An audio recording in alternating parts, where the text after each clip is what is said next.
Yun mga kagwaps, welcome back again dito sa Gwaps TV Official. So for today's video natin ngayon mga tropa, titingnan po natin yung kalapati natin na ipinanglalaro doon po sa taas. Pero bago yun mga kagwaps, tingnan po muna natin yung ating mga kalapati. So ngayon mga tropa, itong mga kalapati natin na to is nakaprepare na sila at inihahanda na natin sila mga kagwaps para sa papalapit na breeding season natin. Bali, ibinibigay na natin mga kagwaps yung mga dapat nating ibigay dito sa mga kalapati natin upang nang sa gayon, ma-ready natin sila at masigurado natin na 100% mga kagwaps na okay sila kapag binread natin sila. Ayun, tignan nyo mga tropa, talagang ready na yung mga balahibo nila. Ang kikinis mga kagwaps. So sa nakakuha po at naka-acquired po nitong kalapati na to, kayo na po ang bahala na magpagalaw ng dugo po nito sa inyo. Yung isang anak po nito na si Miss Putik, maganda po ang ginawa sa aking lipad mga tropa.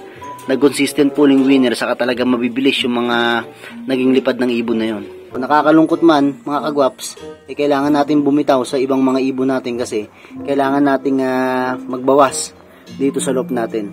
Itong mga hen, silipin natin mga kagwaps. Ready na rin sila, makikinis na rin mga tropa. So ilang araw pa to mga kalapatids, pwede na tong isa lang. Pati pala tong si Pakito mga kagwaps, baka palitan ko na to ng kapares. So bigyan natin yung chance yung ibang kalapati natin na maparisan itong si Pakito kasi syempre kailangan sumubok tayo sa ibang pairing mga tropa. Hindi lang puro itong imported na stitch yung kanyang kapares. Kailangan din natin mga kagwaps na bigyan to ng ibang kapares upang nang sa gayon baka sakali na doon maglabas ng mas magaling itong si Pakito. So yun mga kagwaps, sali kayo, samahan nyo ako dun sa taas at titignan natin yung nag-iisang kalapati na sumurvive sa super smash na karera mga tropa. So tara, samahan nyo na ako at baka samahan pa ako ng iba. Let's go!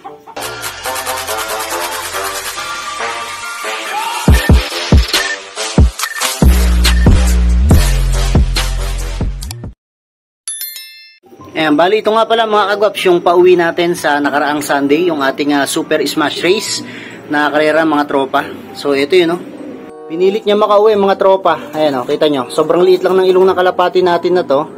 At talagang native lang ang datingan mga kalapatids, pero lahi ito ng mga champion.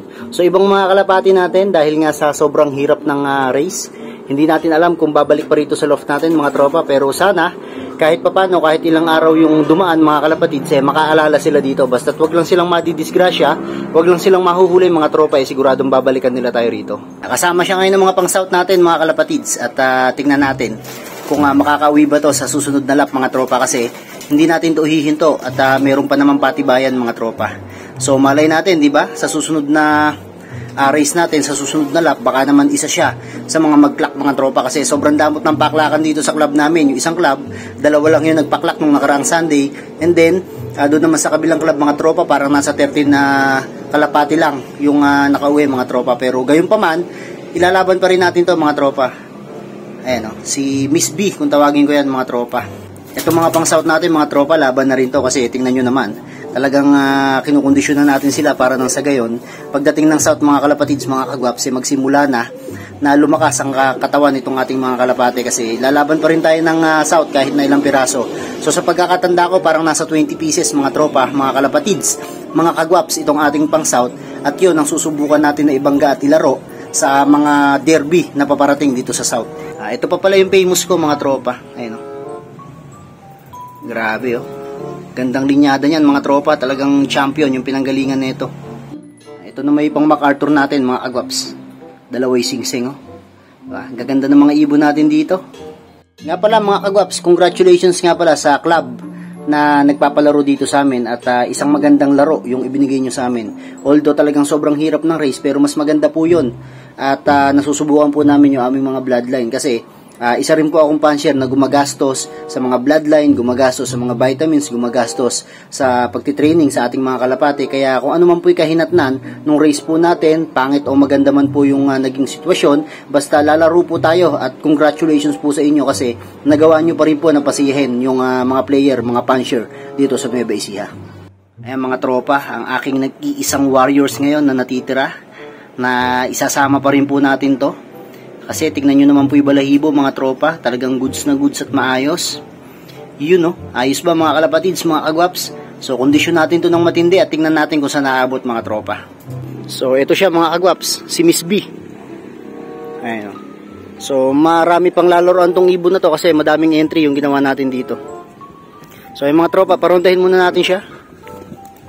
Ayan mga kalapatids. So lakasan mo magronda para gumaan ang katawan mo. Ayan mga tropa, ang nag-iisang ibon natin ngayon na pambato ni Kuya Guaps TV Official, bukod dun sa mga ibon na nakuha sa atin, nabili sa atin, meron pa tayong natira doon sa 5 na hinagis natin mga tropa. So sana lumakas to mga kalapatids. Alam ko hindi lang ako yung nahirapan sa race natin nung Sunday. Iba't ibang club nahirapan talaga mga tropa. Kaya gayon pa man talagang laban lang tayo at huwag tayong susuko sa pagkakalapate. Ito na siya mga tropa. Ayun maganda naman magronda mga kalapatids. Mga tropa, ito yung anak ng Eastbird natin So hagis na rin natin para may kasama si Miss B. Ronda. Ayan mga tropa. So sasamahan niya, magsasama yung dalawa na yan mga kalapatids, mga kagwaps. Ayun na, ayun si Kuno, si Miss B. Ang layo nang inaabot ng ronda mga tropa. Ito si Miss B mga tropa. Panlaban natin yan. Tapos ayun, hininto natin sa race mga tropa. Ayan tayo na mga kalapatids, nagsama na sila. So tingnan natin mamaya kung bababa sila rito at mapapapasok natin na mabilis. Ito na sila mga kagwaps, mayroong pandagit Naging 3 pa bigla. Ayun, lumipad na. May dagit pa mga tropa, naging 3 sila. Ayan, nagronda ulit mga kalapatids. Ayan dagit po yung isa na yung kulay puti po yata yung singsing. Ayan tingnan nyo itong mga pang south natin makikinas na sila mga kalapatids, mga kagwaps. Konting ko na lang to, konting pagpapaganda na lang sa kanila, pwede na po natin silang i-road training mga tropa.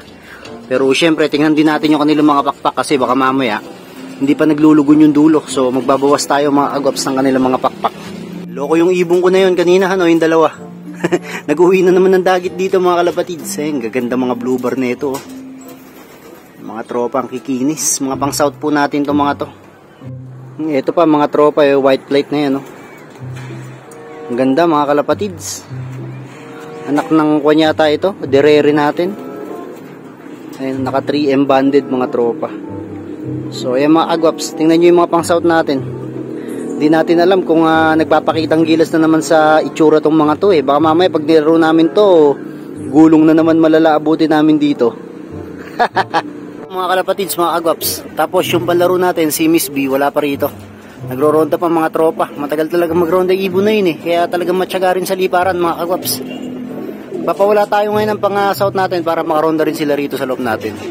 Boss, nagrondahan na mga tropa. Okay, labas na labas. Yun nagrondahan yung mga pang-south natin mga kalapatids, mga kagwaps. Ayan na sila mga kagwaps. Kasama na rin dyan si Miss B.